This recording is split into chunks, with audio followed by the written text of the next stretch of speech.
بسم الله الرحمن الرحيم. الحمد لله الواحد الأحد الفرد الصمد الذي لم يلد ولم يولد ولم يكن له كفوا أحد، والصلاة والسلام الأتمان الأكملان على سيدنا وحبيبنا محمد بن عبد الله وعلى آله وصحبه ومن والاه. بینندگان عزیز و گرامی در هر کجایی که هستید و در این لحظات دارید برنامه خودتان، برنامه بازسازی اندیشه را مشاهده میکنید، خدمت تک تک شما سروران و بزرگواران عرض سلام و ادب و خسته نباشید دارم. امیدوارم که از نعمت صحت و عافیت و تندرستی و شادکامی بهره‌مند بوده باشید. با اجازه شما عزیزان و گرامیان، خدمت جناب استاد عبدالرحمن فاتح گرامی، مهمان دائمی برنامه نیز عرض سلام و ادب و خسته نباشید دارم. جناب استاد سلام علیکم، خوش آمدین به برنامه‌تون. علیکم السلام و رحمت الله و برکاته. بنده هم به خدمت شما استاد گرامی و تمام بینندگان عزیز و گرامی در هر گوشه از دنیا که هستند عرض سلام و ادب دارم و در خدمت شما قرار داریم. سلامت باشین. تشکر جناب استاد فاتح گرامی. خوب بیننده های عزیز و گرامی، بحثمان پیرامون تکفیر و تکفیری یا مفکوره تکفیر همچنان ادامه داره و اگر به یاد دارید در دو برنامه قبلی، در دو قسمت قبلی این برنامه، ما به چند محور از محاور این موضوع اشاره کردیم. البته به مفهوم کفر و تکفیر اشاره شد، به احتیاط علما در اطلاق حکم تکفیر بر دیگران اشاره شد، به اقسام کفر نیز اشاره شد و در ارتباط به موانع و ضوابط تکفیر نیز صحبت شد و مهمترین گروه هایی که دچار این آفت در گذشته و حال شدن نیز توضیحات خدمتتان ارائه شد و در این برنامه به سه محور دیگر میپردازیم که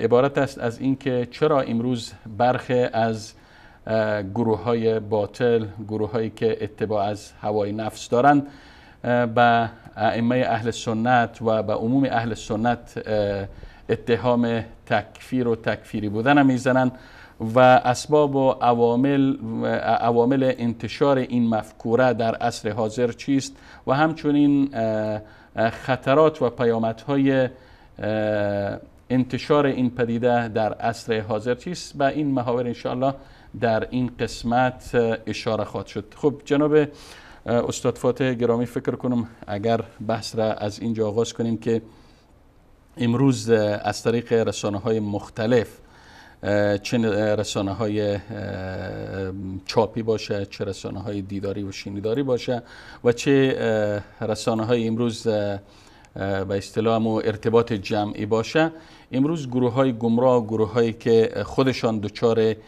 تکفیر هستند، دچار آفت هستند، برای اینکه خود را از دایره اتهام، از دایره تکفیری بودن خود را دور نگه داشته باشند، یا به مو تعبیر درست‌تر بهترین میگن شیوه دفاع از نفس هجوم است، دائم اهل سنت را به تکفیری بودن و به مبتلا بودن به فکر تکفیری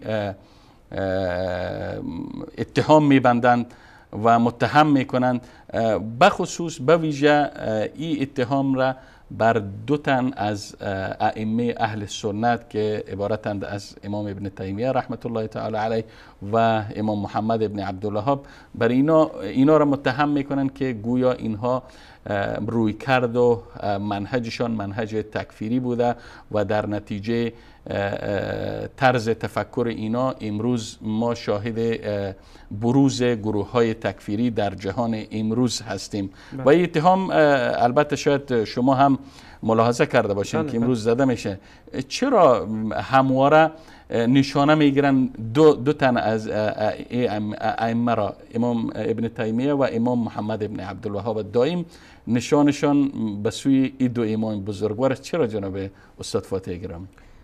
جناب استاد، حقیقت امریه که اینها چنانچه شما گفتین به عموم اهل سنتی حرف میزنن، ولی از آنجایی که باید گفت که متاسفانه برخی از اهل سنت، حتی برخی از اهل سنتی که با اهل سنت مسما هستند و از حقیقت امر آگاه نیستند، بر این دو بزرگوار اونها هم احیانا تهمت های میزنند.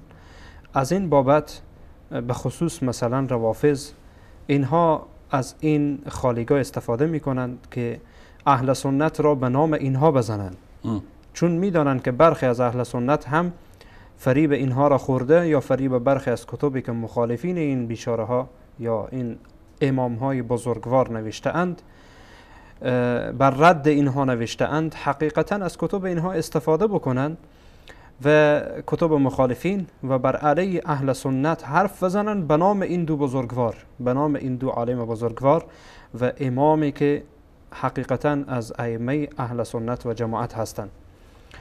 و گفتیم حقیقت امریه که جناب استاد، چون اینها این نکته را حقیقتا خالیگاه میبینن که میدانند که برخی از اهل سنت هم فریب اینها را خورده و برخی از کتب به هر حال به دسترس اینها رسیده و خیلی راحت متاسفانه این افکار و این فکر را به این دو بزرگوار نسبت میدن که گویا اینها فکر تکفیری داشتن. و متاسفانه جناب استاد این دو بزرگوار، مثلا امام شیخ الاسلام ابن تیمیه رحمه الله و امام محمد ابن عبدالوهاب رحمه الله، هر کدام از اینها نظر به دیدگاه هایی که داشتند، نظر به هر حال همان تجدیدی که کردند و خرافاتی را که بر روی دین در زمانشان بود مبارزه کردند با آن. نه تنها اینها بلکه علمای دیگری هم در انحای عالم بودند، در گوشه گوشه عالم بودند که اینها هم مبارزه کردند. از جمله این بزرگواران بر علیه اینها کتب نوشته شد، بر علیه اینها حرفای نسبت داده شد که واقعا جای داره که یک فرد منصف و یک فرد که واقعا به دنبال حق و حقیقت از آنها بپرهیزه. شما جناب استاد اگر توجه کرده باشین، اکثرا آنچه که به این دو بزرگوار نسبت داده میشه از جمله فکر تکفیری، از جمله فکر تکفیری از کتب خود اینها نقل نمیشه، بلکه از کتب مخالفین اینها نقل میشه و این واقعا از نظر تحقیق، از نظر انصاف ظلمه. واقعا خیلی ناجوان مردان است که بیاییم ما پیرامون یک شخصیت، پیرامون منهجش، پیرامون روی کردش از مخالف او نقل کنیم که مخالفین درباره چی میگن. وقتی ما میخواهیم، من فرضاً میخوایم درباره فکر جناب استاد عبدالرحمن فاتح معلومات حاصل کنم، میبینیم که آیا این فردی که در مقابل من نشسته یا این فردی که هست این نوشته هایی داره، سخنرانی داره. ما از خلال سخنرانی ها و از خلال نوشته هایش بر این فرد حکم میکنیم که این چه حامل چه مفکوری است، حامل چه فکر است، از چی روی کرده این پیروی میکنه. بنابراین واقعا خیلی دور از انصاف است که ما بیاییم درباره فردی و او هم ائمه بزرگوار چون امام محمد ابن عبدالوهاب ابن تیمیه بیاییم از کتب روافض و از کتب خوارج که خودشان دچار فکر تکفیری هستند از اونا نقل کنیم و درباره اینا حکم کنیم. چه بهتر از جناب استاد فاتح گرامی که به خاطری که روشن شود عده از شما گفتین اهل سنت دچار ای توهم شدن و این اهل سنت به نظر شخصی من جناب استاد فاتح شاید اینا اطلاع از کتب اهل سنت نداشته باشن، اینا متأثر شده باشن از کتاب ها و از نوشته های تکفیری ها، از نوشته های روافض و از نوشته های خوارج. بنابراین چه بهتر است که فکر این دو امام بزرگوار از خلال نوشته های خودشان شما به معرفی بگیرید. جناب استاد، حقیقت امر ایه که این با جرأت میگم اکثر این افراد حتی کتب شیخ محمد ابن عبدالوهاب یا کتب شیخ الاسلام ابن تیمیه را ندیدند. شما میدانید که در نمایشگاه ایران، مثلا ایران را مثال میزنم، در نمایشگاه های ایران کتب شیخ الاسلام ابن تیمیه حتی اونجا نگه نمیدارن، حتی انداختن پایین، دور میاندازن، نمیگذارن حتی داخل نمایشگاه ها باشه، داخل کتابخانه ها باشه، به خصوص در بخش آخوندی آنجا میگذارن که از آنها سوء استفاده بکنن از این کتب. و الا که در دسترس عموم مردم این کتب را قرار نمیدن. یک نفری که نمیشناسه شیخ محمد ابن عبدالوهاب نه کتابش را خوانده، نه از این نفر درست آشنایی داره، بلکه از خاطرات همفر و از کتب دیگری که به هر حال بر رد این بزرگوار نوشته شده و دروغ بر او بسته شده، بیان از این کتب استفاده بکنن، نه از تاریخ چیزی بفهمن، نه از این فرد چیزی بفهمن، نه این را بشناسن، نه یک کتاب این را تا حالا دیده باشن. این واقعا جناب استاد دور از انصافه. مثل یک روزی جناب استاد در جایی بودم، کسی میگفت که بهاوی ها بسیار مردم بدیان. بهاوی یعنی این فرد حتی تا به حال به والله جناب استاد این را به چشم دیدم در یک مجلسی که خودم آنجا حضور داشتم، به گوش هم شنیدم، میگفت که بهاوی ها بسیار مردم بدیان. خب من برایش گفتم تو تا حالا نمیتوانی که فرق وهابی و بهاویر بفهمی. اینها بهاوی نیستن، وهابی هن. به تعبیر تو حالا اصلا درست تلفظ بکن، وهابی نه بهاوی. خب جناب استاد این فرد میاد بعدن چی میگه؟ میگه که والله محمد ابن عبدالوهاب چنین بوده و چنان شده و فلان بوده و فلان شده، در حالی که یک طالب دینه، یک کسی که از دین آگاه داره، نه که یک فرد عوام باشه. این حرف از دهان این خارج میشه. خب زیر تأثیر تبلیغات یک عده میره که این بیچاره خودش هم نمیفهمه. کتبی که در این باب مثلا نوشته شده که اتهام میزنه که نعوذ بالله گویا محمد ابن عبدالوهاب و ابن تیمیه رحمهم الله گویا اینها اهل تکفیر بودن، گویا اینها تکفیری بودن، از کتب مخالفین نقل میکنه. از کتب مخالفین نقل میکنه که والله محمد ابن عبدالوهاب چنین بوده، والله ابن تیمیه چنین بوده و از این قبیل حرفا. علاوه بر این که یعنی در تضاد کامل با اصول پژوهش علمی است، حتی از نگاه یک انسانیت و اجتماع هم ناجوانمردی و دور از انصاف است. بدون شک جناب استاد، حتی این که دشمن ما باشه، ما حق نداریم که کلام او را قطع و برید بکنیم. حق نداریم که بر او تهمت بزنیم، حق نداریم که آن چیزی را که نگفته بر او نسبت بدیم. الله سبحانه و تعالی ما را از این عملکرد زشت منع میکنه. میگه ولا یجرمنکم شنآن قوم علی الا تعدلوا. دشمنی شما نسبت به یک قوم و به یک گروه شما را باعث نکنه، شما را مجبور نکنه بر اینکه شما چیکار بکنین؟ در حق او عدالت را انجام ندین، انصاف بکنین در حق، حتی در حد دشمن خود، در حق دشمن خود حتی انصاف بکنین. و الله سبحانه و تعالی در آیات زیاد ما را به این موضوع اشاره میکنه و توجه میده که شما بدون تحقیق و بدون بررسی یک چیزی را نگین. حالا به هر حال جناب استاد، میرین یکی از کتب شیخ الاسلام ابن تیمیه رحمه الله و یکی از کتبی که مجموعه رسائل و مسائل شیخ محمد ابن عبدالوهاب رحمه الله جمع آوری شده از کتبش، از اینها نقل قول میکنین تا حقیقت واضح بشه. اول جناب استاد اجازه بدین که ما از کتاب منهاج السنه شیخ الاسلام ابن تیمیه رحمه الله در این مورد دیدگاهش را ببینیم که چی میگه در مورد تکفیر. این کتاب منهاج السنه هست جناب استاد. کتاب منهاج السنه کتاب مشهوری هست و این کتاب منهاج السنه هست از شیخ الاسلام ابن تیمیه رحمه الله، متوفی سال 728 و محقق هم در اینجا هست موجوده، ناشر هم موجوده، طبعه هم یعنی چاپ اول و اینها مشخصات کتابه. به هر صورت در این کتاب منهاج السنه جلد 5 یا جزء 5 صفحه 158 شیخ الاسلام ابن تیمیه رحمه الله در اینجا چی میگه؟ کلام بسیار نفیسی داره جناب استاد در مورد تکفیر. بعد از این که خوارج و روافض و معتزله و اینها را که بیان میکنه که آنها دیدگاهشان چیست در این مورد، میآید شیخ الاسلام ابن تیمیه رحمه الله میگه که و اهل السنت، میگه اهل سنت یتبعون الحق من ربهم الذي جاء به الرسول ولا یکفرون من خالفهم فيه.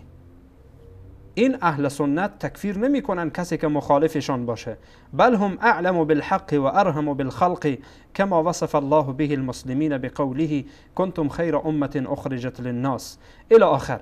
حالا حرف ما در اینجاست جناب استاد، این نکته بسیار بسیار برای ما مهمه و حائز اهمیت و در این بحث ما خیلی مهمه. بله. که شیخ الاسلام ابن تیمیه رحمه الله میگه که اهل سنت ولا یکفرون من خالفهم فیه، اهل سنت مخالفین خودشان را تکفیر نمی کنند، مخالفین خودشان را تکفیر نمی کنند، به محض که کسی مخالفت با اونها بکنه تکفیر می کنند. مثل که این مردم می آیند حرف میزنن که والله ابن تیمیه گفته که، یا محمد ابن عبدالوهاب گفته هر کس که مخالف منهج ما باشه، هر کس که مخالف ما باشه او کافره.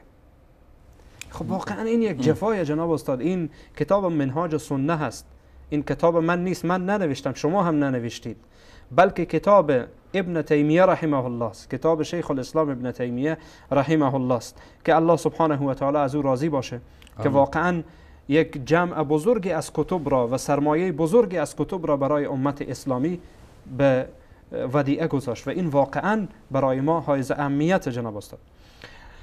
این حقیقتا جناب استاد از کتاب منهاج السنه بود. اما میریم به سراغ کتاب شیخ محمد ابن عبدالوهاب. بله. کتاب فتاوا و مسائل از امام شیخ محمد ابن عبدالوهاب رحمه الله. در اینجا این کتاب حقیقتا جمع‌آوری شده و برخی از رسائلی که شیخ محمد ابن عبدالوهاب رحمه الله در مجموعه رسائلش که الرسائل الشخصیه هست جمع‌آوری شده و در این هم فتاوای شیخ هست و هم مسائلی که شیخ رحمه الله در این مورد حرف زده و سخن گفته. در این کتاب فتاوا و مسائل شیخ محمد ابن عبدالوهاب در اینجا چی میگه؟ در صفحه 11 شیخ محمد ابن عبدالوهاب رحمه الله میگه که و اذا کنا، این تهمتی را رد میکنه، در حقیقت تهمتی را رد میکنه که بر او زدند، که میگه گویا برای ما گفتن که شما کسی که به طرف شما نیایه هجرت نکنه شما او را تکفیر میکنین، کسی که مخالف شما باشه شما او را تکفیر میکنین و از این قبیل حرفا. اینها حقیقتا جناب استاد جالب بر اینه که این تهمت ها در زمان خود شیخ بر او زده شده و خودش بر اینها ردیه داده، خودش بر اینها ردیه داده. و این طبیعت جناب استاد، این طبیعت انسان هایی که میخواهند کاری بکنن همیشه بر اونها تهمت زده میشه، همیشه مورد اتهام قرار میگیرن، حتی احیانا از جانب برخی از دوستانشان، برخی از کسانی که هم فکر اونها هستند مورد اتهام قرار میگیرن و علتش اینه که خبرچین ها، منافقین همیشه در هر جا هستند. بله. به هر حال به این خبرکشی میکنن، به این خبرکشی میکنن، این هم بشر انسان فکر میکنه واقعا چنین هست. ولی خصوص در مقابل کسایی که اونها واقعا کار کردن و مبارزات داشتن در برابر بدعات و در برابر خرافات هستن، افرادی که قد علم میکنن وقتی منافع و مصالحشان به خطر میفته اتهامات را علیه چنین افراد میزنن. اما انسان پژوهشگر، انسانی که دنبال حق است، باید ببینه از خلال نوشته ها، از خلال سخنرانی ها فرد بشناسه که فرد کی است. بله بدون شک. حالا اینجا شیخ محمد ابن عبدالوهاب رحمه الله آنچه که بر او دروغ بسته شده و بر او تهمت زده شده میآید در ادامه در اینجا میگه و اذا كنا لا نكفر من عبد الصنم الذي على قبر عبد القادر والصنم الذي على قبر احمد البدوي وامثالهما لاجل جهلهم وعدم من ينبئهم فكيف نكفر من لم يشرك بالله اذا لم يهاجر الينا ولم يكفر ويقاتل سبحانك هذا بهتان عظیم. سبحان الله. میگه ما چی رقم آخه میاین کسی که میایه چیکار میکنه جناب استاد؟ میایه عبادت قبر شیخ عبدالقادر جیلانی میکنه، میگه ما او تکفیر نمیکنیم، علنا قبر پرستی میکنه. بله علنا قبر پرستی میکنه. کسی که میره قبر احمد بدوی عبادت میکنه ما او تکفیر نمیکنیم، به خاطر جهلی که داره، به خاطر که کسی او را توجه نداده، نگفته برایش که این کار درست نیست، نگفته که این کار شرک نیست، ما به خاطر جهلی که اون نفر داره او را تکفیر نمیکنیم. میگه چی رقم ما همچون حرفی میزنیم که کسی هجرت نکنه و کسی هر کس که با ما مخالفت بکنه کافره. سبحانك هذا بهتان عظیم. میگه والله قسم این بزرگترین بهتانی که بر من زده شده. ای کاش به انصافا کسایی که انصاف ندارن، کسایی که خود اهل تحقیق میدانن و اتهامات بر علیه ای امام بزرگوار میزنن، بیان کتابش بخونن که چی نوشته. خیلی نوشته نفیس است، خیلی نقطه مهمی است. خیلی مهمه جناب استاد. این مسائل حقیقتا بسیار مهمه و برای یک فردی که به دنبال حقیقت باید این مسائل را بفهمه و این مسائل را درک بکنه. از پیش خود هر حرفی را زدن خیلی آسانه جناب استاد. الله سبحانه و تعالی میگه ولا تقف ما لیس لك به علم. دنبال چیزی که بر آن علم نداری نرو. دنبال روی چیزی را که علم نداری و فهم نداری نرو، دنبال روی نکن با آن. یک چیزی را شنیدی، انسان مسلمان جناب استاد نباید گوش باشه. آیه را تکمیل کنین جناب استاد، این آیه شرح بتین. بله. ان السمع والبصر ان السمع والبصر والفؤاد كل اولئک کان عنه مسئولا. كل اولئک کان عنه مسئولا. الله سبحانه و تعالی میگه که به خاطر این که شما هر چی را که علم ندارین دنبال روی نکنین، به خاطر که گوش انسان و قلب انسان و دل انسان و چشم انسان همه اینها مسئولن. کل اولئک کان عنه مسئولا. همه اینها مسئولن، همه اینها سوال میشن.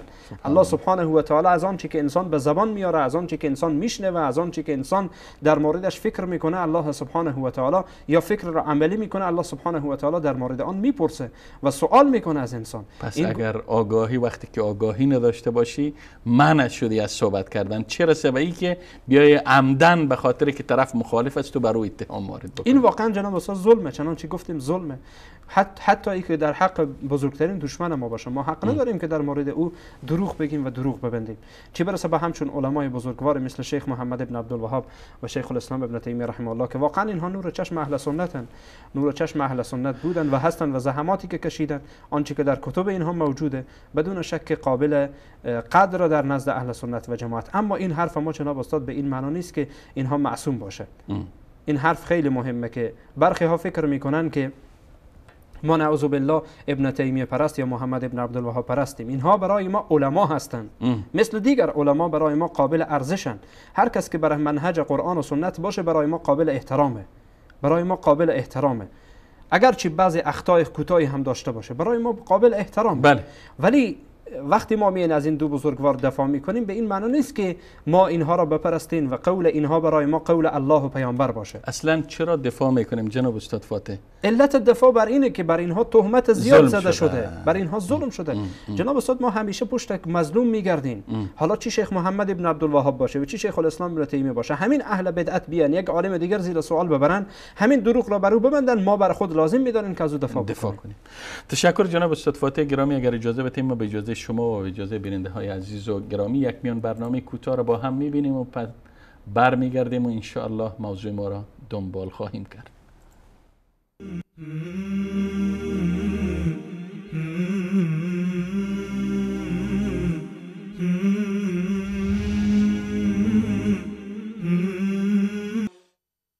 آیا دلمرده‌ای که ما او را زنده گردانیدیم و برایش نوری قرار دادیم که در پرتو آن در میان مردم راه می رود، مانند کسی است که در تاریکی به سر می برد و نمی تواند از آن بیرون بیاید؟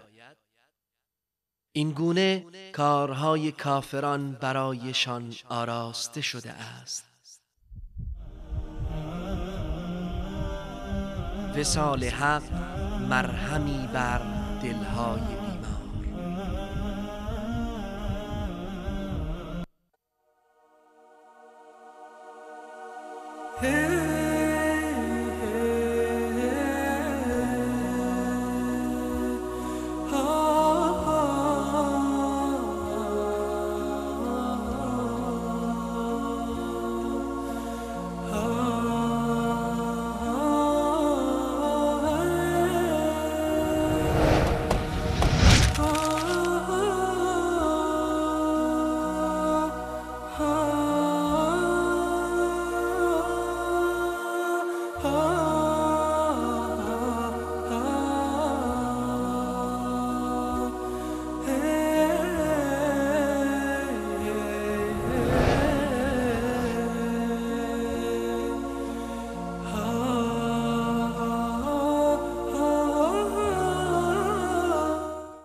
خب بینندگان عزیز و گرامی، با عرض سلام دوباره در خدمت شما عزیزان هستیم و قبل از میان برنامه جناب استاد فاتح داشتن در ارتباط و منهج و رویکرد دو تن از ائمه بزرگوار امام محمد ابن عبدالوهاب و امام ابن تیمیه صحبت میکردن و واقعا وقتی بر این دو امام بزرگوار اتهام زده میشه و دائما در دایره اتهام گروه های گمراه قرار دارن، علتش است که این دو امام بزرگوار در عصرشان بیشتر به میدان مبارزه علیه باطل رفتن و بیشتر با گروه های تکفیری و با گروه های منحرف در ستیز و در مبارزه بودند و به اصطلاح امروزی بازار باطل پرستا و بازار تاجرهای دین که دین فروشی میکردن و از دین و از مذهب به نفع مصالح منافع خود استفاده میکردن، به مسافی از اونا میرفتن و به علیه از اونا مبارزه میکردن. در مقابل در این شک نیست که باطل پرستا و انسانهای اهل هوا و کسانی که گمراه هستند در مقابل و در برابر از اینا موضع بگیرن و اتهامات را علیه اینها وارد بکنن. اما کسانی که امروز خود اهل تحقیق و اهل پژوهش و گویا غیر جانبدار و بیطرف جلوه میتن، دور از انصاف است که در ارتباط به این دو امام بزرگوار از کتاب‌های مخالفین استفاده کنن و به این دو امام بزرگوار اتهام وارد کنن. خب میریم دنبال محور بعدی برنامه که عبارت است از اسباب و عوامل انتشار این مفکوره به خصوص در عصر حاضر. جناب استاد فاتح. جناب استاد، حقیقتا اسباب مختلفی در جوامع اسلامی وجود داره که این فکر در حال گسترشه و این فکر به صورت بسیار خطرناک متاسفانه در میان برخی از مسلمان ها و برخی از کسانی که واقعا از اسلام آگاهی ندارن متاسفانه در حال انتشار و منتشر میشه. من فکر میکنم جناب استاد یکی از کسانی که واقعا این اولا باید بپردازیم به این موضوع که چی کسانی این فکر را در حال انتشار هستند در میان مسلمان ها که مسلمان ها به این مصیبت گرفتار شدن. یعنی چه کسایی ترویج میدن و دنبال اینن که این فکر زیاد بشه، فکر زیاد بشه در میان مسلمان ها و شأن و شوکت مسلمان ها بیفته و تفرقه و بدبختی در میان مسلمان ها ایجاد بشه.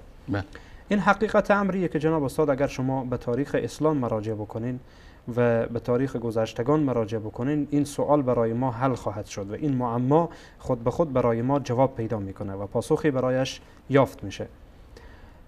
مثلا وقتی در باب خوارج اولی یا تکفیریین اولی، کسانی که تکفیر کردن مسلمانان را، بازگردیم این نکته را متوجه میشین که اولین کسانی که این فکر را در میان مسلمان ها به وجود آوردند یهودی ها بودند.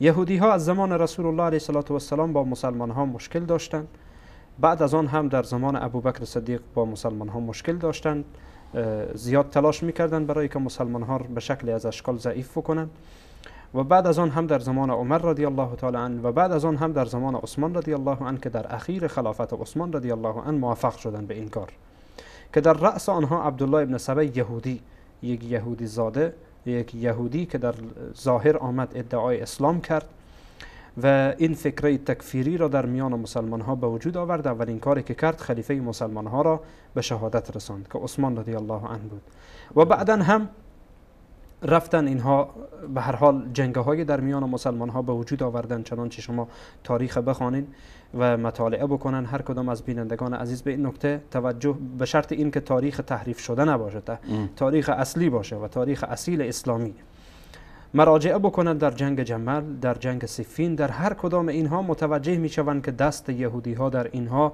به کار بوده و یهودی ها در میان مسلمان ها فتنه ایجاد کردند و در میان مسلمان ها حرکات که مسلمان ها به نیت جنگ نداشتند، به نیت اصلاح داشتند، آن را به جنگ تبدیل کردند و مسلمان ها را قتل عام کردند و بعد از آن هم عده‌ای از مسلمان ها و از فرزندان مسلمان رفتند بر علیه خلیفه مسلمان ها، خلیفه وقت مسلمان ها حضرت علی رضی الله عنه موقف گرفتن. همه اینها واقعا اساس میگیره از یهودیت و در این زمان حقیقتا جناب استاد عوامل مختلفی وجود داره که این فکر را در میان مسلمان ها در حال انتشار و انتشار میکنه، از جمله نافهمی و عدم علم و جهل به دین.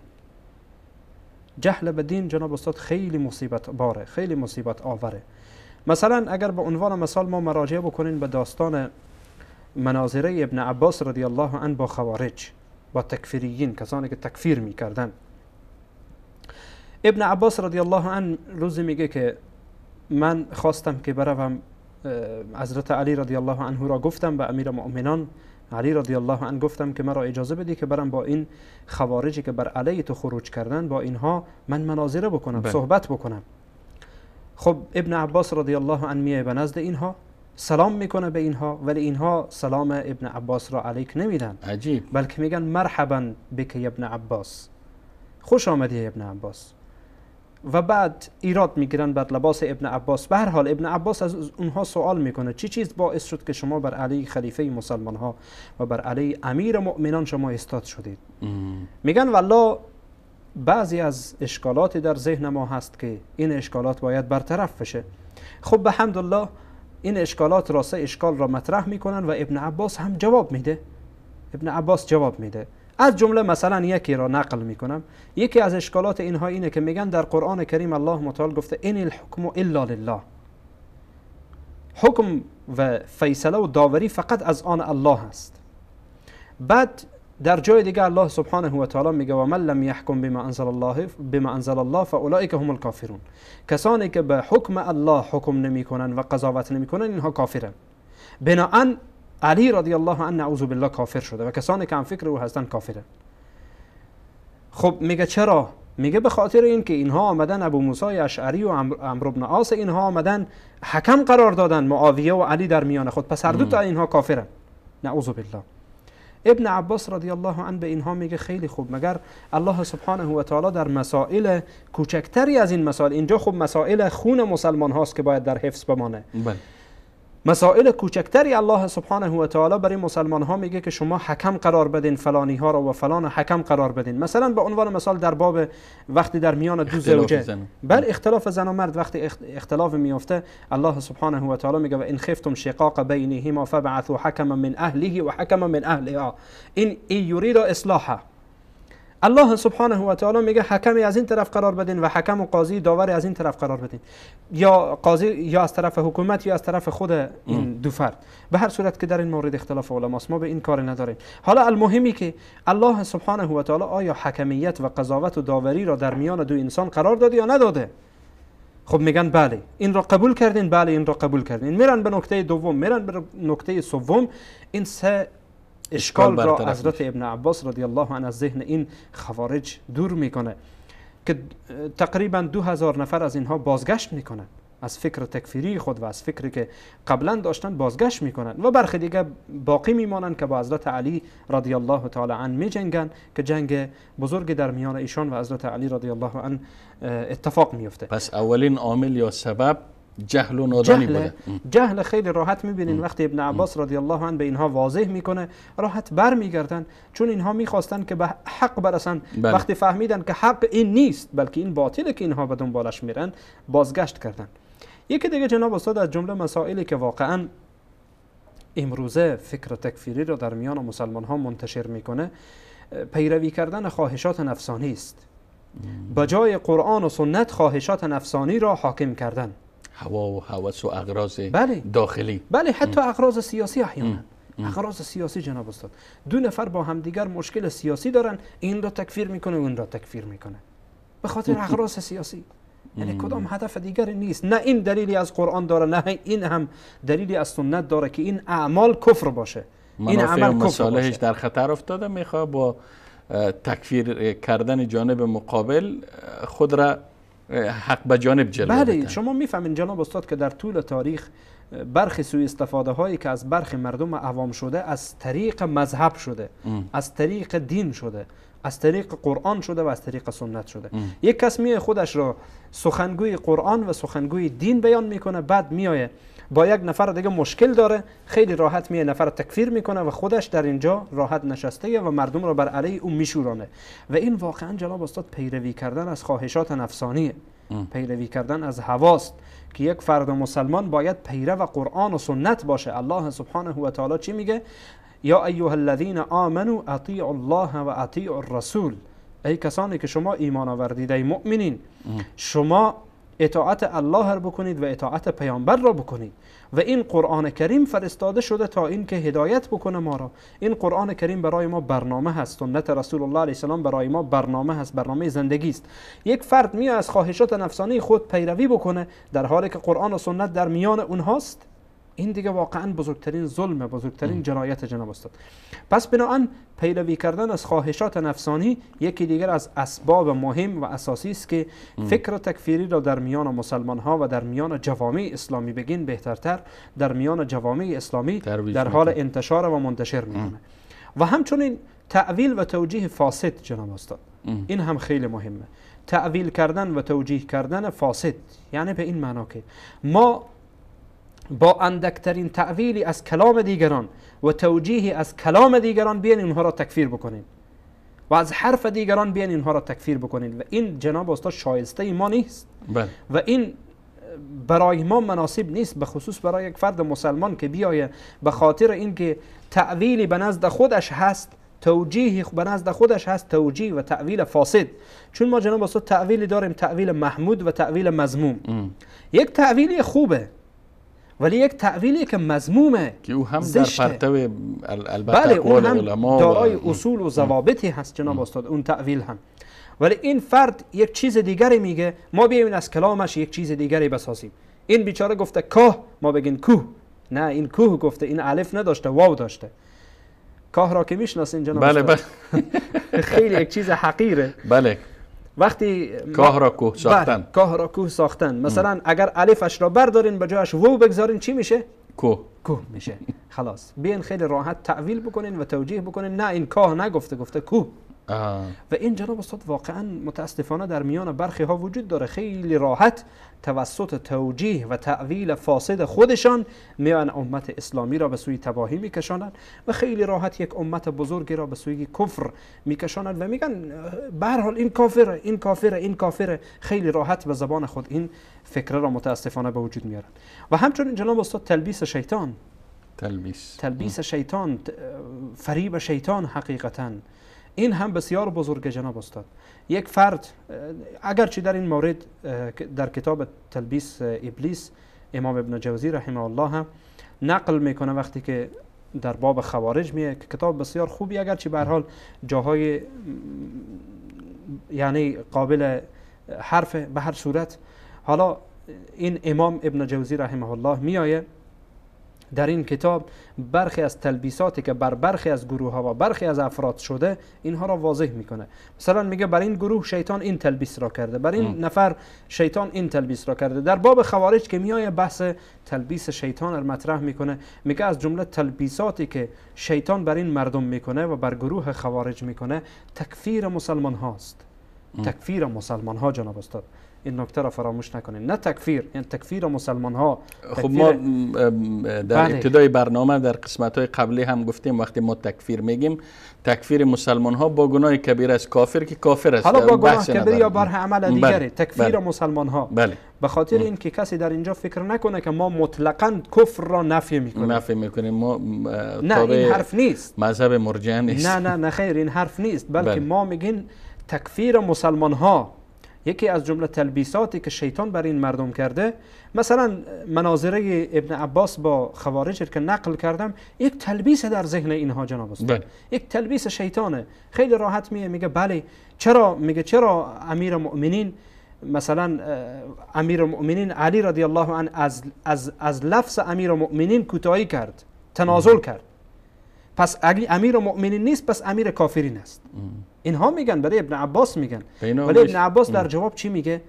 ابن عباس رضی الله عنه بسیار با ذکاوتی که داره اشاره میکنه به داستان صلح حدیبیه. میگه وقتی که رسول الله علیه السلام گفتن بنویس، برای علی گفتن بنویس محمد رسول الله، در اونجا سهیل نشسته بود، اعتراض کرد. بله گفت که چرا رسول الله چی؟ بله چرا ما که موافق نیستیم. بله ما موافق نیستیم، اگر ما قبول می داشتیم که تو رسول الله هستی و تو نمی جنگیدین. رسول الله علیه السلام برای علی میگن که رسول الله را پاک بکن، بلکه بنویس محمد ابن عبدالله. حضرت علی میگن نه من این کارو نمیکنم یا رسول الله. پیامبر میگن نشان بده، نشان میدن، پیامبر علیه السلام خودشان پاک میکنن. پس ابن عباس استدلال میکنه برای از اینها، میگه وقتی که امیر مؤمنان علی رضی الله عنه تنازل کرد از کلمه یا لفظ امیر مؤمنان، اگر شما چون این برداشت کنین پس باید نبوت و رسالت رسول الله علیه السلام هم به نظر شما زیر سوال بره. بله. و اینها کوتاه میایند در این مورد، کوتاه میایند. این تلبیس شیطان در ذهن اینها، تلبیس شیطانه. واقعا برداشت اشتباه داشتن، اشتباهشون رفع شد. رفع میشه خیلی راحت. لبسی که در ذهن از اینا بود بله. رفع شد. به جناب استاد اگر انسان یعنی واقعا پیروی شیطان رو بکنه و قدم های شیطان رو پی بگیره، شیطان از این قبیل تلبیسات در ذهن انسان زیاد میکنه، از این قبیل تلبیسات چنان زیاد میشه که اصلا فرد خودش را گم میکنه جناب استاد. پس بنابراین یک تلبیس شیطانی هست و تلبیس شیطان یکی از عوامل و اسبابی است که حقیقتا میشود گفت که فکر تکفیری را فعلا در میان مسلمان ها در حال انتشار و انتشار میده و منتشر میکنه. و من فکر میکنم که این چهار دیگه اتباع فکر کنم پیروی از مذاهب منحرف و مذاهب باطل و مذاهب بدعی خودش هم میتونه یکی از اسباب انتشار بدون شک جناب استاد. وقتی ما میگین پیروی نمودن از خواهشات نفسانی، این خواهشات نفسانی میتونه که از انواع مختلف باشه، از جمله مذاهب ساختگی و مذاهبی که هیچ ربطی به اسلام و قرآن نداره. یا احیانا میشه، خوبه که این نکته رو جناب استاد شما اشاره کردین، احیانا میشه که برای انتصار مذهب یا برای این که مذهب خودش را کمک بکنه مذاهب دیگر را تکفیر میکنه تا این که مذهب خودش را به چوکی بنشانه. مثلا در مورد روافض آمدن اصولی برای دینشان گذاشتن از جمله امامت. بله. آمدن به خاطر این که مذهبشان را نگه دارن گفتن هر کس که امامت را قبول نداشته باشه چیه؟ کافره، مرتد به اصلی از اصول دینشان است. بله، کافر و مرتد از اسلام، چون اصلی از اصول دینشان است. خودشان آمدن در این مذهب و در این دین جدیدشان یک اصل را گذاشتن و هر کس که مخالفت این اصل را بکنه به نزدشان چی میشه؟ کافر میشه. و این حقیقتا جناب استاد همان خواهشات نفسانی هست و انتصار مذهب هست و انتساب به یک مذهب است و در واقع کمک کردن به این فکر مذهبی است که خودش برای خودش به وجود آورده. پس بنابراین اینها به صورت کلی جناب استاد بگین که اسباب کلی است که فکره تکفیر را متاسفانه و یا بگین اسباب و عوامل کلی است که فکره تکفیر را در میان برخی از جوامع اسلامی در حال انتشار دادن و اینها را ترویج می‌کنه.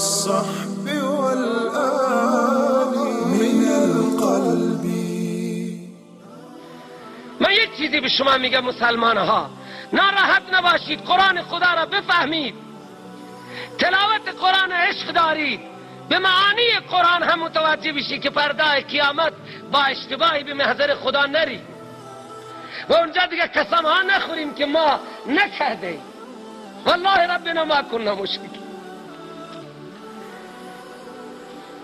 قرآن میگوید، الله میگوید چه کسی گمراه تر است از اون انسانهایی که یدعو من دون الله، فریاد میزنن میخوانند غیر از خدا، غیر از خدا. من به شما میگم فرشتگان خداند یا غیر خداند؟ بگید اگر شک دارید. و فرشتگان جبرائیل، میکائیل، اسرافیل، اسرائیل خداند یا غیر خداند؟ انبیا نبگید خداند، بگید اول خداند برای شما را چه فتوای گیر میاد؟ غیر خداند. اولیا، ملک سیاهکو، بی بی دوست، شهسواران خداند یا غیر خداند؟ و اون معبودان هندوها را من نمیدانم نام ببرم. چه کسی گمراه تر است؟ چرا اینقدر دارم فشار میدم؟ بت بت بت بت بت بت بت. و عیسایی ها عیسی ابن مریم میخواندن، عیسی ابن مریم بتی بود. ابو جهل ابراهیم خلیل الله را میخواند، بتیه. جبرائیل و میکائیل را میخواند، بتن. و قرآن آمده برای یک قومی، برای بت پرست. اگر کسی خورشید را میخواند، ماه و ستارگان را میخواند، آتش را مثل مجوسی ها پرستش میکند. مجوسی که بت پرستش نکرده آتش را پرستش کرده، انوارها را پرستش کرده، پس اونها را هم نگید. آیه عام الهی فتوای ضلالت میدهد. چرا به پیغمبر میزدند که این فتواها را میشنیده و میگفته این محمد نعوذ بالله بیادبه؟ شما حلوا میدید ما را. و من اضل ممن یدعو من دون الله من لا یستجیب له. دیگه اگر اصول عربی را نگاه کنید، من برای ذوی الکول یا برای غیر ذوی الکول، اکثر و بیشتر اونهایی که اهل علمن این حرفها را میفهمن. من لا یستجیب له الی یوم القیامه. چرا جواب نمیدن تا روز قیامت؟ و هم عن دعائهم غافلون. انبیاء و اولیاء از حال شما خبر دارن؟ بگی خبر دارن. اگر خبر داشته باشد پیغمبر از روسیاهی های من و شما خودتان بگید آیا پیغمبر راحت است یا رنج است؟ نه راحت است. نه ابو جهل ها را میدید در گمراهی، پیغمبر اینقدر را ناراحت میشد که خدا میگه لعلک باخع نفسک علی آثارهم ان لم یؤمنوا بهذا الحدیث اسفا. و بعد از وفات ناراحتیه یا راحته؟ من استدلالا میگم بعد از وفات مقربین را خدا میگه. سوره واقعه آخرش حالات من را بیان میکند. الله تعالی میگه منکران قیامت، اگر شما میگه قیامت نیست. بالصحب والآل من القلب نور في الظلمات أنسي في خلواتي يا سعدي وهنائي القرب. هدایت آنان بر عهده تو نیست، ولیکن الله هر که را بخواهد هدایت می کند و هر انفاقی که می کنید برای خودتان است و فقط به رضای الله انفاق نمایید و ثواب هر مالی که انفاق کنید به طور کامل به شما داده می شود و هیچ ستمی به شما نخواهد شد. نور في الظلمات أنسي في خلواتي يا سعدي وهنائي القرآن حياتي.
خب بینندگان عزیز و گرامی، با عرض سلام مجدد در خدمت شما هستیم و میپردازیم به محور بعدی موضوع ما که البته خطرات و پیامدهای منفی انتشار فکر تکفیری در جوامع اسلامی است. اما قبل از آن از کارگردان گرامی ما خواهش میکنم که تلفن های برنامه را زیرنویس کنند تا بیننده های عزیز و گرامی که مایل هستند در بحث با ما شریک شوند صحبت هایشان را داشته باشیم. خب جناب استاد فاتح گرامی، از خطرات و پیامدهای انتشار این آفت بگوین. حقیقتا جناب استاد خود این یک آفت بسیار بزرگیه. این واقعا اولینش آفت بودنش خودشه. یعنی شکی وجود نداره یک آفت بسیار بزرگیه که هم در فرد و هم در اجتماع ضربات بسیار کوبنده و محکم و ضربات بسیار خطرناک میزنه و بدون شک فرد و جامعه را از نظر فکری و از نظر بدون شک میشود گفت امنیت و آسایش مختل میکنه و نابود میکنه. چون فکر که در جامعه خودش به عمل پیاده شود خیلی خطرناک حتی خود فرد جناب استاد به هلاکت میرسانه. خود فرد به هلاکت میرسانه. یعنی ابتدا خطرات و عواقبش متوجه خود فرد میشه بعد متوجه جامعه میشه. بله بدون شک بدون شک. مثلا از خطرات فردی که داره جناب استاد اگر یادتان باشه در اولین برنامه ما پیرامون این صحبت کرده بودیم کوتاه حدیثی خواندیم از رسول الله علیه و السلام که پیامبر علیه السلام میگن کسی که کسی را متهم به کفر بکنه اگر اون فرد کافر باشه خب کافر میشه و الا که اون کفر به خودش باز میگرده. مثلا این حدیث در صحیح بخاریه. رسول الله علیه و السلام چی میگن؟ عبدالله ابن عمر رضی الله عنهما روایت میکنه که پیامبر علیه السلام فرمودن ایما رجل قال لاخیه یا کافر، یک کسی مثلا فردی برای برادرش بگه که یا کافر ای کافر، فقط با بها احدهما، یکی از اینها مستحق این کفر میشه. یا اون فردی که گفته کافر، حالا اون طرف مقابل اگر کافر باشه خب کافر دیگه، حالا اگر نباشه این به خودش باز میکرده. بنابراین این فکر بسیار خطرناکه جناب استاد. نفر رو از پا در میاره، اعمالش رو هبطه میکنه، نابود میکنه، خودش رو کافر میکنه. وقتی که بدون دلیل و بدون منطق و بدون این که حرف داشته باشه، بدون اینکه ضوابط و شروط را ببینه، یک فرد را تکفیر بکنه، این کار راحتی نیست جناب استاد، بسیار خطرناکه و فرد را واقعا تباه میکنه. و از جمله عواقب زشتی که داره وقتی ما مثلا به طرف مقابل میگن کافر، از نظر فردی اگر توجه بکنین وقتی گفتین کافر یعنی این که زن این نفر طلاق شد، زن این برو حرام میشه، فسخ میشه. چون فرد وقتی کافر بشه طلاقش با خانمش فسخ میشه. یا مثلا برای خانم میگین کافره، برای یک زن مسلمان بگین کافر، شوهرش بر او حرام میشه اگر واقعا کافر باشه و این خطرناکه جناب استاد. یا این فردی که گفته کافر اون به هر حال طلاقش فسخ میشه، نابود میشه، یا طلاق خود یا نکاح خودش فسخ میشه و طلاق برای خودش صورت میگیره. پس این هر دو صورت جناب استاد خطرناکه برای هر دو فرد. و همچنین وقتی که میگن کافر، اگر کفرش ثبوت بشه میدانین جناب استاد احکام دیگری در بر داره. مثلا کافر از مسلمان میراث نمیبره، مسلمان از کافر میراث نمیبره. مسئله ارث در اینجا قطع میشه. مسئله ارث در اینجا قطع میشه. فرد نمیتونه که اگر وقتی گفتین کافر، واقعا یعنی این خطرناکه جناب استاد. از این قبیل هم وقتی گفتین کافر او را حلال الدم میدانین، یعنی این که کشتنش اشکال نداره، البته توسط حاکم و توسط قاضی، چون مسئله ارتداد در اینجا مطرح میشه. مسئله ارتداد در اینجا مطرح میشه. نه همه مردم این احکام ارتداد هم ربط میگیره، یا احکام یا اجرای حدود و احکام ارتباط میگیره به کی؟ به حاکم ارتباط میگیره، نه برای مردم. و همچنین جناب استاد وقتی ما گفتن کافر یعنی این که برای این نفر نباید نماز جنازه خوانده بشه، این فرد نباید در مقبره مسلمان ها دفن بشه و این فرد نباید مثل مسلمان ها کفن بشه. و این جناب استاد خطرناکه. حقوقی که میت مسلمان بر گردن ورثه خود داره، این حقوق حقیقتا بر گردن چه کسانی است؟ بر گردن مسلمان، بر گردن مسلمانه، نه کافر بر گردن مسلمان. پس بنابراین این حقوقی که حقیقتا یک فرد مسلمان، یک میت مسلمان داره، بدون شک از گردن اینها ساقط میشه. اینها برخی از عواقب ناگوار و عواقب بسیار بد و خطرناک است که به خود فرد مربوط میشه، به خود دو فردی که این حرفا را به هم دیگر گفتن مربوط میشه. اجازه بدین شما فقط به خطرات فردی مفکوره تکفیر و اطلاق تکفیر اشاره کردین. تلفن های برنامه فکر کنم تلفن زیرنویس کردیم و بیننده های هم پشت خط هستن. قبل از اینکه شما به خطرات فکر تکفیری بر اجتماع صحبت کنین، بفرمایید. صحبت های بیننده ها را میگیریم. اگر پشت خط هستن بیننده. بله سلام علیکم. اولین بیننده. بله بفرمایید بیننده گرامی. بیننده گرامی سلام علیکم، خود معرفی کنین. سلام علیکم. بیننده گرامی شما روی خط هستین، بفرمایید. سلام علیکم. صدای ما را میشنین؟ بفرمایید بیننده گرامی. سلام علیکم، بفرمایید بیننده گرامی. خب مثل اینکه اشکال وجود داره، تماس برقرار نشد با بیننده های عزیز. دوستان گرامی در اتاق کنترل اگر بیننده وصل هستن بفرمایید بیننده گرامی. بفرمایید. سلام علیکم. السلام علیکم و رحمت الله. و علیکم السلام. بفرمایید از کجا صحبت میکنیم بیننده گرامی؟ خود معرفی کنین. صادق هستم از ایران. صادق.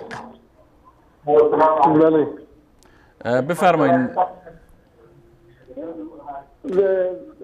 خدمت استاد علی خواهم عرض میکنم ان شاء الله که موفق باشید. سلامت باشین. بیننده گرامی تلاش کنین از طریق گوشی تلفن با ما در ارتباط باشین. البته این صحبت برای همه بیننده است.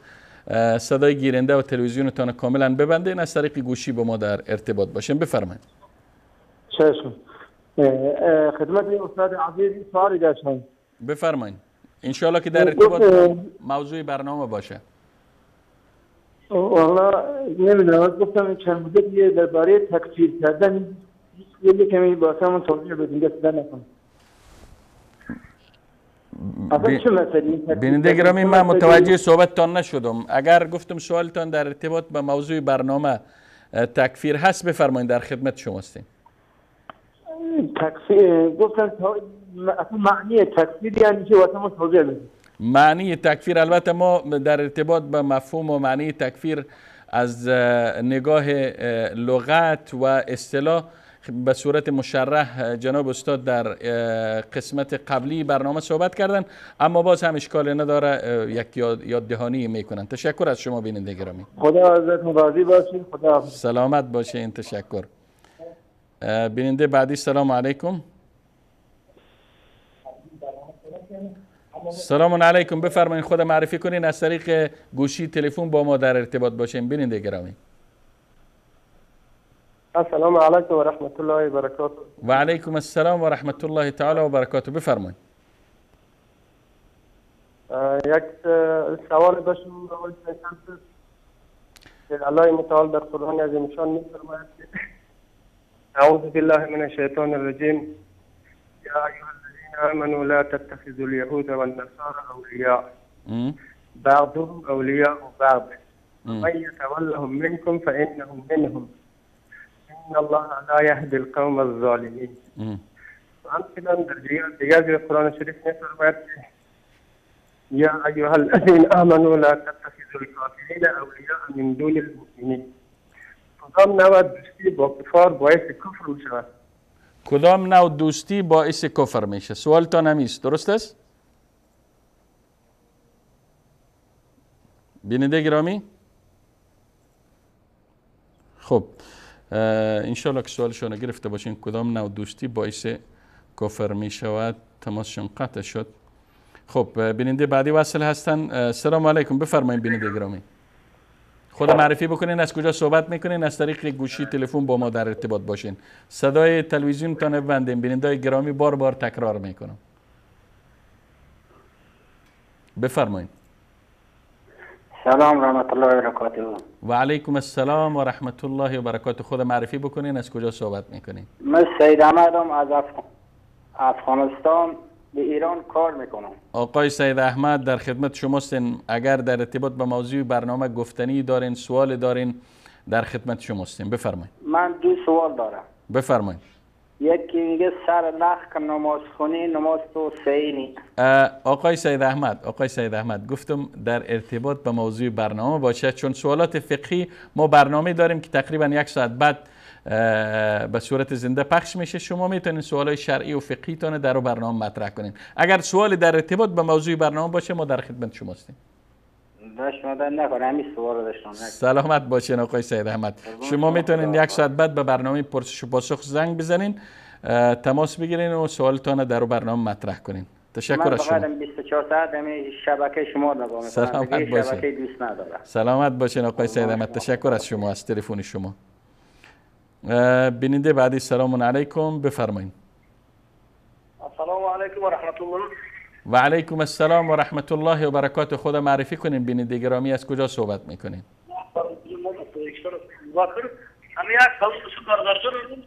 بیننده گرامی سوالتان در ارتباط به موضوع شما میشه جایتان موقعیت که هستین تغییر بتین چون صدایتان قطع و وصل میشه.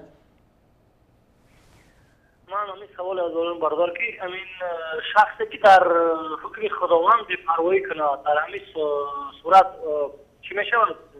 حکم خدا رو برای خودش فرض نداند کفر دا چی میشه یا که نه؟ درست است. با کفر مودن چه نه؟ درست است. تشکر از شما. سلامت باشید. سلامت باشید. بیننده بعدی سلام علیکم. بفرمایید. سلام علیکم. بیننده بعدی وصل هستن، بفرمایید. سلام علیکم. و علیکم السلام. بفرمایید. میشه خودم معرفی کنیم؟ بنده رضایی هستم استاد از اصفهان. بفرمایید آقای رضایی، در خدمت شما هستیم. نظر شما عرض کنم که دو هفته قبل زنگ زدم خدمتتون و عرض کردم وقت بیشتری برای بیننده ها و بعدم فرمودید که قول مساعد دادید که وقت بیشتری میدونید، میگم موفق نشدم. حالا در این خصوص بحث امروز امیدوارم که انشالله من موضوع رو میگم شما بگید که مربوط میشه به بحث و اونی که بحث کفر مطرح هست و تکفیر. استاد شرک و بین شرک و کفر اینی که بنده الان ببین نظرم درست است یا نه، قرآن کریم کفر را میفرماد اعراض از خلیفت الله کفر است به نص قرآن کریم. یعنی هر کجا کفر خدای متعال در قرآن کریم مطرح کرده است در کنار خلیفت الله بوده است. مثلا من آقای رضایی گرامی میشه آیتی که شما گفتین این حکم خداوند است به این آیه اشاره کنین که آیه در کدام سوره است؟ آیه را میشه بخوانین؟ بله الان میگم. مشرک تا زمانی که توحید را قبول نکرده مشرک است. بله الان میگم. ولی وقتی میره در دامن بسم الله الرحمن توبه 74 بخوانین آیت آقای رضایی و یحلفون بالله ما قالوا ولقد قالوا کلمة الکفر و کفروا بعد اسلامهم و هموا بما لم ینالوا. یعنی کسی که مسلمان میشه و دوباره میخواد خدای نکرده از دامن اسلام بره بیرون دیگه بهش نمیگن مشرک، بهش میگن کافر. به تعبیر قرآن کریم این دیگه کافره، مشرک نیست. بله. و ببین بسم الله الرحمن الرحیم بقره الذين ينقضون عهد الله من بعد میثاقه و یقطعون الذين ينقضون عهد الله من بعد میثاقه و یقطعون ما امر الله به ان یوصل و یفسدون فی الارض اولئک هم الخاسرون کیف تکفرون. که کفر وقتی میخواد بگه کفر بورزید در عهد الله، عهدی که با خلیفت الله میبندن و نقض عهد میشود، قرآن اسم این کار رو میذاره کفر. یا مثلا در آیه دیگه در آیه چیز است بسم الله الرحمن الرحیم سوره نساء 135 اینم بگم استاد بفرمایید. یا ایها الذین آمنوا بالله و رسوله و الکتاب الذی آمنوا بله نزل علی رسوله و الکتاب الذی نزل علی من قبل و من یکفر بالله. عدم ایمان، اول ایمان آوردن آمنو شدن، آمنو که میخوان بشن اگر نکنن به آمنو نشن میشن یکفر، میشن کفران، به کفران مبتلا میشن. آقای رضایی گرامی شما حالا بیننده ها میبینن برنامه را و صدای شما را، صحبت شما را هم میشنون. حالا شما 3 آیت مطرح کردین، میشه که سوالتان مشخص کنین که شما از خلال 3 آیت ذکر 3 آیت چی میخواستین؟ سوال من میخواستم ببینم که آیا اونطوری که من تحقیق کردم که بین شرک و کفر این اختلاف استاد بزرگوار کارشناس برنامه البته آقای رضایی موضوع برنامه ما هم چون تکفیر است، چون موضوع فرق بین شرک و کفر خودش یک موضوع جداگانه است. فکر کنم که اندک خلط در ذهن شما به وجود آمده باشه شاید. بله خب خلطش قبول میکنم. بخواستم من نظر کارشناسیه. درست است. آقای کارشناس انشاءالله صحبت میکنن در ارتباط. من سوال شما را گرفتم. فرق بین کفر و شرک. خدا نگهدار شما. سلامت باشین آقای رضایی. خب میریم سراغ بیننده بعدی. سلام علیکم بیننده گرامی، بفرمایید. بیننده گرامی سلام علیکم، بفرمایید، شما روی خط هستین. بفرمایید. الو، بفرمایید بیننده گرامی، خود معرفی کنین، از کجا صحبت میکنین؟ من محمد هستم، از ایران زنگ میزنم. آقای محمد بفرمایید، در خدمت شما هستیم. موضوع صدای شما قطع و وصل میشه آقا محمد گرامی. صدای من داره؟ بله صدای شما آلف پخش میشه، بفرمایید، میشنویم مال صدای شما را. من میخواستم بگذارم که چطور است که در این شبکه توحیدی موضوع تکفیر مطرح میشه، در حالی که خودشان بسیاری از فرق اسلامی رو تکفیر میکنه. آیا این کار جایز است؟ ما دیدم مصاحبه علما در ایران رو دیدم و مشاهده کردم، نظاره کردم، دیدم که همه علما میگن که هر کسی کلمه لا اله الا الله محمد رسول الله رو بگوید مسلمان است. شما آقای محمد، شما برنامه ما را از ابتدا مشاهده کردین؟ من خود 3 جلسه برنامه شما رو نظاره میکنم. خب که نظاره میکنین، چطور برداشت کردین که ما خود ما گویایی که ما دیگران را تکفیر میکنیم؟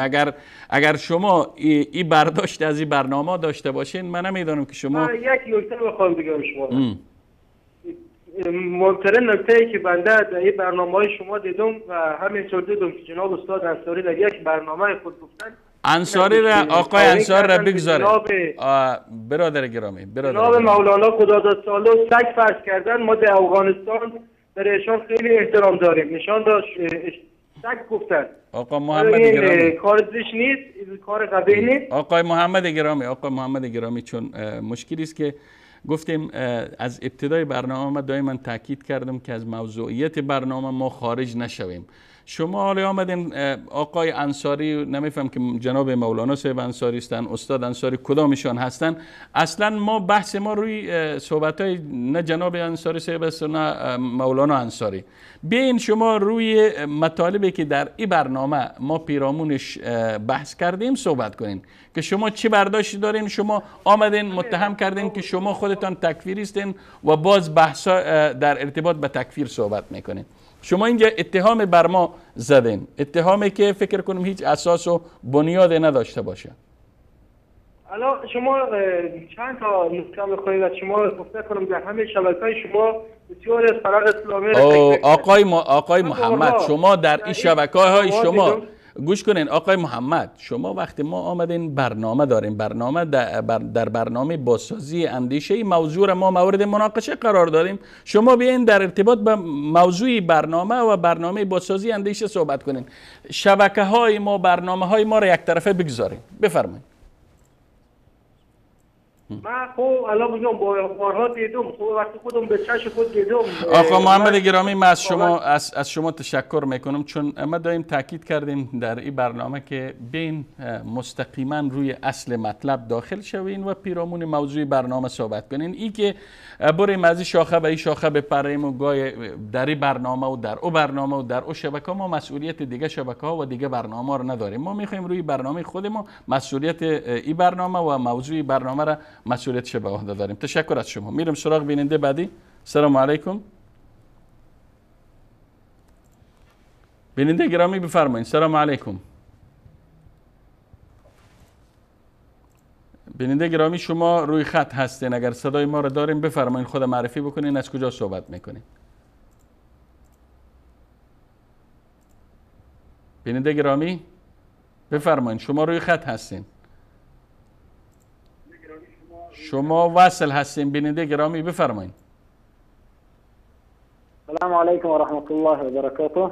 و علیکم السلام و رحمت الله و برکاته. بفرمایید بیننده گرامی، خود معرفی کنین. من از پاکستان زنگ میزنم برادر. سوال چنین است که مسلمانی که آیت قرآن را قبول ندارد حکمش چیست؟ درست است.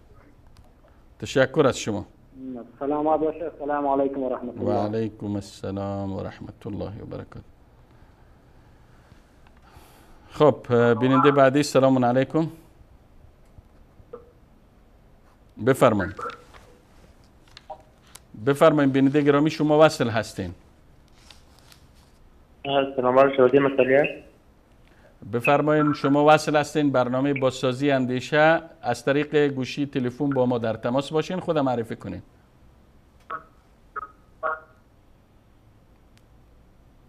بیننده گرامی میشه دوباره تماس بگیرین چون تماس شما برقرار نمیشه. میریم وصل هستم. بفرمایید بیننده گرامی، خود معرفی کنین. بله سلام علیکم و رحمت الله. و علیکم السلام و رحمت الله. خود معرفی کنین، از کجا صحبت میکنین؟ ما عبدالظاهر نام است، از ولایت کندوز افغانستان همراه شما در تماس هستم. بفرمایید برادر گرامی. فکر کنم عبدالواحد گفتین. در خدمت شما هستیم. عبدالظاهر ببخشید. بفرمایید.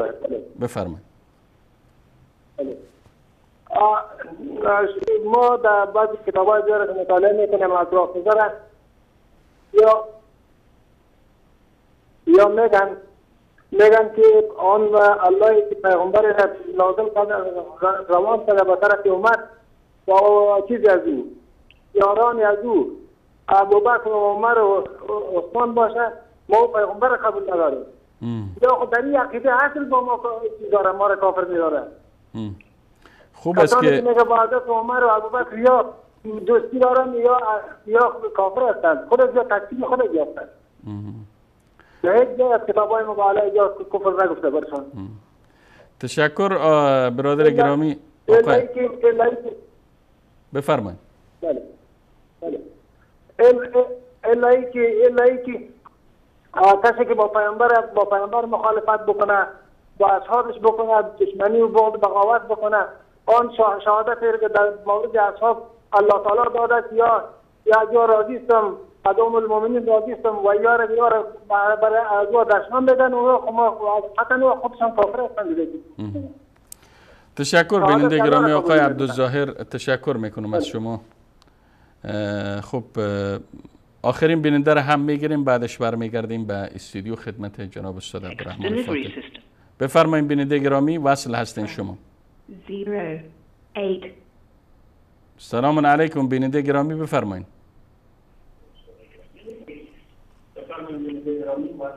از طریق گوشی تلفن بیننده گرامی با ما در ارتباط باشین، صدای گیرنده‌تان را ببندین. بفرمایید. الو، سلام علیکم. و علیکم السلام و رحمت الله. بیننده عزیز، صدای گیرنده، صدای تلویزیونتان کاملا ببندین، از طریق گوشی تلفن با ما در ارتباط باشین. بفرمایید. خب میریم سراغ بیننده بعدی. بفرمایید. السلام علیکم و رحمت الله و برکاته. و علیکم السلام و رحمت الله. خود معرفی کنیم بیننده گرامی، از کجا صحبت میکنیم؟ عنایت الله از مدیران تماس گرفتم. آقای عنایت الله در خدمت شما هستیم. بفرمایید. شبکه مسئله تماسی بدلسته. بیننده گرامی شما وصل هستین. بفرمایید. آقای عنایت میشه صدای گیرنده تان ببندین، با ما در ارتباط باشین از طریق گوشی تلفن. السلام علیکم و رحمت الله و برکاته. و علیکم السلام. بفرمایید صحبت کنین. سوال دارین، مطلب دارین، بفرمایید. متاسفانه بیننده گرامی بارها تکرار شد در این برنامه که از طریق گوشی تلفن با ما در ارتباط باشین، اما متاسفانه دائما از طریق گیرنده میشنوین و وقت خودتان هم تلف شد و وقت ما هم. خب من برمیگردم به استودیو خدمت جناب استاد عبدالرحمن فاتح، چون از وقت برنامه هم تقریبا 15 دقیقه بیش نمونده. جناب استاد عبدالرحمن فاتح، فکر کنم که اول از سوالات بیننده ها شروع کنیم، بعدش میپردازیم به خطرات که بر اجتماع داره فکر یا مفکوره تکفیر. خب جناب استاد فاتح، اگر اولین بیننده که تماس گرفتن آقای صادق فکر کنم از ایران بودن، یک بار دیگر خواهان شدن که مفهوم تکفیر، وقتی ما تکفیر میگیم مفهوم تکفیر چیست؟ خیلی خلاصه و کوتاه.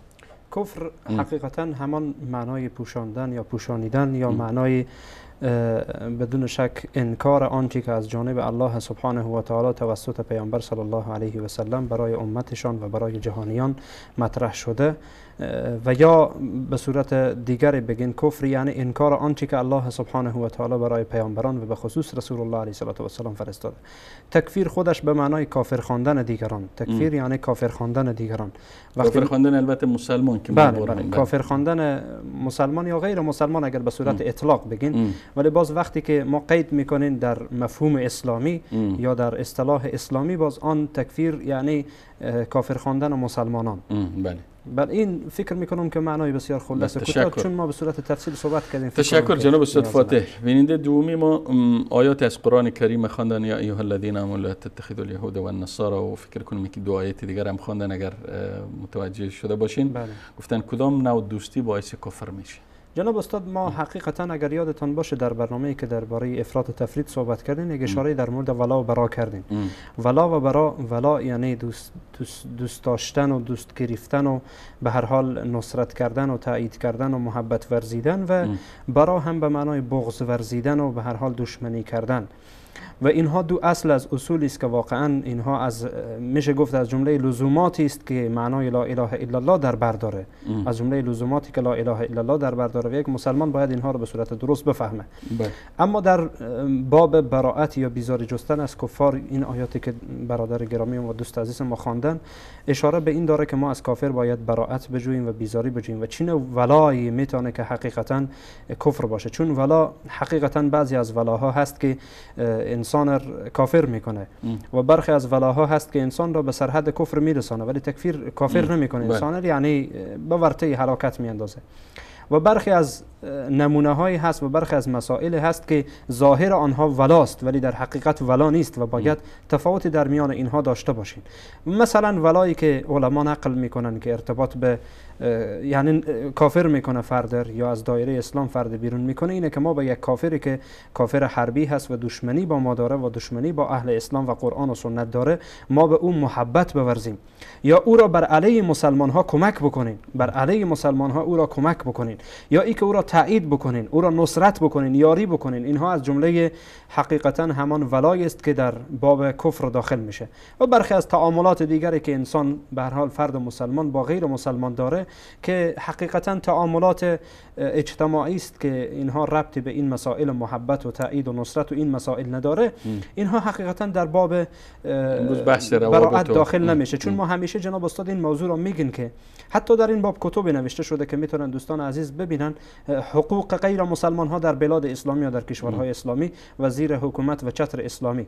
ما به این واسطه این نکته را بیان میکنیم که جناب استاد همیشه در این باب، در باب ولا و برا، افراط و تفریط میشه. یک عده افراط میکنن و یک عده هم در این باب تفریط میکنن. ان شاء الله که به صورت کوتاه بیننده عزیز جناب استاد فاتح، فکر کنم دو برادر که از تاجیکستان زنگ زدن، یکیش گفتن که شخصی که حکم خداوند را بر خود واجب و لازم نداند، آیا این عمل او منجر به کفر میشه؟ و همچنین این سوال دیگر هم جمع میکنم، گفتن مسلمانی که آیات قرآن را قبول نکنه، آیا این عمل از او هم منجر به کفر میشه، به کفر می انجامه؟ این دو سوال فکر کنم میشه که یک سوال کنیم در یک سوال. که جناب استاد برای فرد مسلمان ثابت شده و ثبوت رسیده که این واجبه ولی آن را بر خود واجب ندانه، بدون شک این تخطی کردن و بدون شک می شود گفت که مخالفت با دستور پروردگار سبحانه و تعالی است، که می شود یعنی اشاره کرد به این موضوع که دو تا تقریبا با هم یکیه. کسی که مثلا حلال حرام بله، انکار آیتی از آیات الهی و حکمی از احکاماتی که پروردگار سبحانه و تعالی به صورت صریح فرستاده، بدون شک که این عمل کفر است. اما این که فرد این کار را میکنه از روی چی دلیل میکنه و چرا این کار را انجام میده، این باز بحث جدایی هست که به هر حال باید در موردش فردی که نزدیک هست بپردازه یا عالمی که در اونجا هست مراجعه بکنین، فرد را معرفی بکنین تا اینکه مشخص بشه که این فرد چرا این کار را انجام میده، دلیلش چی بوده. از روی نافهمی بوده، از روی چی بوده. خب آقای رضایی از ایران گفتن که آیات را خواندن که البته اشتباهاتی هم داشتن. وقتی من توصیه میکنم کسی که میخواد تحقیق کنه و محقق باشه یکی از لوازم فکر کنم تحقیق و بررسی همیست که انسان باید در ارتباط با تلاوت قرآن، در ارتباط با آیات یک نوع فهم درست داشته باشه، آیات لااقل درست بخونه، بعد از او بره روی تحقیق کنه. چون وقتی انسان در تلاوت آیات اشتباهات فاحش بکنه، اشتباهات جلی داشته باشه، این فرد نمیتونه که محقق شه. خب به هر صورت آیات را خواندن و گفتن فرق بین کفر و شرک. حقیقتا جناب استاد فرق در بین کفر و شرک، اگر در این باب داخل بشین که میان کفر و شرک آیا عاقبتش با هم متفاوته یا نیست، نه فرقی نیست. یعنی از نظر عاقبت هیچ تفاوتی نداره. یعنی عاقبت کفر هم خالد و مخلد در آتش جهنمه، عاقبت شرک هم خالد و مخلد در آتش جهنمه. ولی از باب اصطلاحاتی که علما کردن، مثلا در باب شرک و در باب کفر یک تفاوت برخی از علما نقل کردن، مثلا از جمله آنچه که امام نووی رحمه الله در شرح مسلم، در شرح صحیح مسلم نقل میکنه. مثلا در اینجا اگر مانیتور بنده را دارن نشان بدن که من این نکته را برای عزیزان نشان بدم. این کتاب شرح نووی هست علی مسلم، شرح امام نووی رحمه الله برای کتاب مسلم. امام نووی رحمه الله متوفای سال 676 هست و اینجا هم ناشر هست و این هم سال چاپ کتاب هست. به هر صورت در اینجا در شرح حدیث شماره 82 که رسول الله علیه السلام میفرماید ان بین الرجل و بین الشرک و الکفر ترک الصلاه، در اینجا میآید امام مسلم رحمه الله، یعنی در صفحه بعدش، بعد از اینکه توضیح میده اختلاف علما رو در باب این که فردی که نماز را ترک میکنه چگونه هست و چگونه نیست، این مسائل را مطرح میکنه. میای امام مسلم رحمه الله به صورت بسیار جالب حقیقتا فرق در میان کفر و در میان شرک را مطرح میکنه. مثلا در اینجا میگه ثم ان الشرك والكفر قد یطلقان بمعنى واحد. میگه احیانا میشه که شرک و کفر به یک چیز اطلاق میشه، به یک چیز اطلاق میشه، و هو الکفر بالله تعالی. میگه احیانا میشه که این دو یک چیز اطلاق میشه، شرک و کفر در میانشان فرقی نیست. و احیانا و قد یفرق بینهما و قد یفرق بینهما، احیانا میشه که در میان اینها تفریق ایجاد میشه. فیخص الشرک بعبدة الاوثان، میشه که شرک خاص بشه و مخصوص بشه برای کسانی که عبادت اوثان یا بت‌ها را میکنن و غیرها، یعنی غیر از الله را عبادت میکنن من المخلوقات، مع اعترافهم بالله تعالی که کفار قریش، فیکون الکفر اعم من الشرک. میگه بناهن کفر عامتر از شرکه، یعنی وقتی گفتین کفر شرک هم در بر میگیره، ولی وقتی گفتیم شرک کفر در بر نمیگیره. یعنی کل معنای کفر در بر نمیگیره، همه کفرها را در بر نمیگیره. یعنی کفر دارای انواعی هست، که از جمله آن شرکه. ولی شرک باز فرق میکنه. شرک وقتی گفتین همه انواع کفر در بر نمیگیره.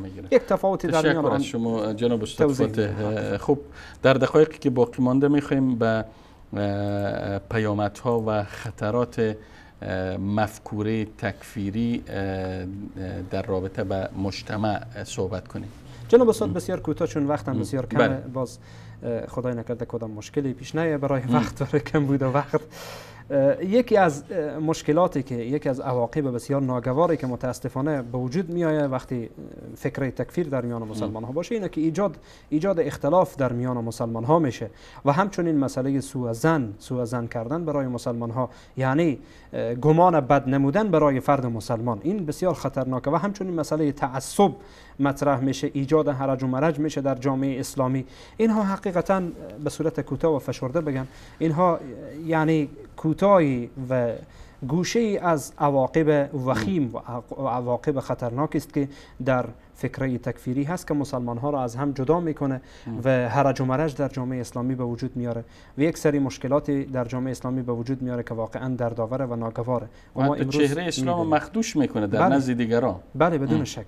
کفر خواندن دیگران، کافر خواندن دیگران بدون هیچ دلیلی، بدون هیچ مدرکی، حقیقتا این بسیار خطرناکه و تا زمانی که کفرش ثابت نشده این جامعه را به حرج و مرج میاندازه، اختلاف در میان مسلمان ها ایجاد میکنه، صف مسلمان ها را از هم جدا میکنه.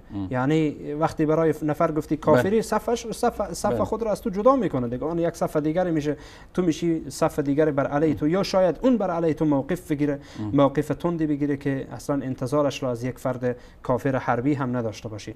به هر صورت این کوتاهی است در مورد و بالاخره دشمن های اسلام میتونن که از این مفکوره تکفیری به نفع خودشان استفاده کنن. همیشه دشمنان اسلام متوجه اینن که چگونه در میان مسلمان ها اختلاف ایجاد بکنن، به همان تعبیر عامیانه اختلاف بیانداز و حکومت کن یا از آب گلالود ماهی بگیر. تشکر جناب استاد فاتح گرامی که باز هم در یکی دیگر از سری برنامه‌های بازسازی اندیشه حضور یافتین و پیرامون 3 محور صحبت کردین. محوری که در این برنامه صحبت شد، یکی رفع شبهه و رفع اتهامی بود که از طرف گروه‌های منحرف بر 2 تن از ائمه اهل سنت، عموم اهل سنت بخصوص به 2 تن از ائمه، امام ابن تیمیه و امام ابن عبدالوهاب بود که دشمنان اسلام هر از گاهی بدون دلیل و بدون حجت نسبت منهج و رویکرد تکفیری را به این 2 تن از ائمه میتن. و همچنین به محور دومی که اسباب و عوامل انتشار مفکوره تکفیری در عصر حاضر بود، جناب استاد عبدالرحمن فاتح اشاره کردن و در پایان به مهمترین خطرات و پیامدهای منفی مفکوره تکفیری بر خود فرد و بر اجتماع اشاره شد. امیدواریم که از مباحث این برنامه مستفید و بهره‌مند شده باشین. تا برنامه دیگر و دیدار دیگر همه شما عزیزان را به پناه الله یکتای بی همتا می سپارم و السلام علیکم و رحمت الله تعالی و برکاته.